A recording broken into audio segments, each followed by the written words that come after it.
I met Joe on my first day of school. Picture 32 children in a line, waiting to be led to their first classroom.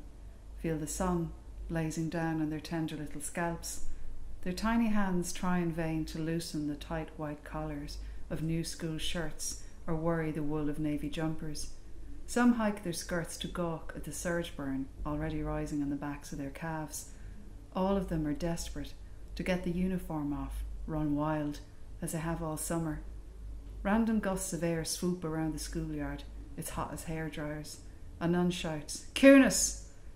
Joe yanked my ponytail when the nun's back was turned. I swiveled around, finger to my lips, shaping to give her a look that promised a sock in the jaw after school. Then I saw her face, her brown eyes, dancing with devilment. All I could give her was a smile, my crooked one, the only one I've got. From that first day we stuck together. See us, holding hands through schoolyard games, giggling outside the principal's office. The two of us were always in trouble. After school we'd sing songs loud as we could all the ways home. We were cute then. For our confirmation I wore red and Joe wore blue. I still have the photographs Joe's parents took. Look at us, with our Medusa hair, our handed down dresses, our backs to the wall. The irony. All through secondary and beyond we'd have our backs to the wall. A spirit that is, holy, got into us that day, I remember. In the church my heart soared like a bird's, Joe's too, she told me so. There was this moment right after the photograph was taken. Joe and me looked at one another, skewways, admiring how we'd scrubbed up. We kissed, only it felt different. Joe's father laughed, a dry laugh that couldn't fill the queer silence building up around us. My mother raised a ruby-red fingernail to her lips while a fear I didn't know she could feel flecked the smooth skin of her face. My mother was always ahead of her time. Summer holidays arrived. Joe spent hers with her mad uncles in Mayo. I spent mine walking the hills above Carrick, seeing how the small town really was when you looked down on it. We sent postcards. Joe was getting paid 10 pence an hour to watch a poachine still down a hole in the Sorna bog. She was saving for a denim jacket. I was getting 50 pence on Saturdays to wash father's Toyota, spending every penny of it on stockpiles of sweets, flogs, refreshers, wham bars.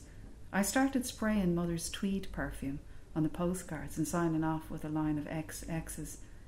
Joe sprayed her uncle's Old Spice on hers and signed off with OO's for the laugh. August 1987. Only 1 week between us and the start of secondary. Joe came home. I watched her walk down the avenue toward my house, my heart in a flap. The sun was at her back, making a giant of her shadow.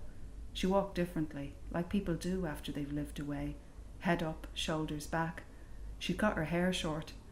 Joe rang the doorbell. I tried to walk down the stairs, graceful, like Crystal in Dynasty, but after 3 steps I ran, nearly fell out the door to meet her.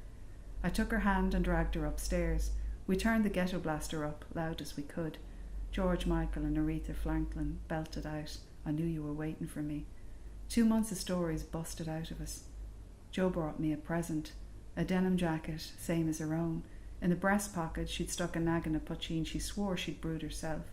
We drank it like water, masking the burn with mouthfuls of flogs and refreshers, drunk on Mayo moonshine. I got her to cut my hair, spike it like hers. We laughed at the transformation reflected in the dressing table mirror. I told Joe my mother knew.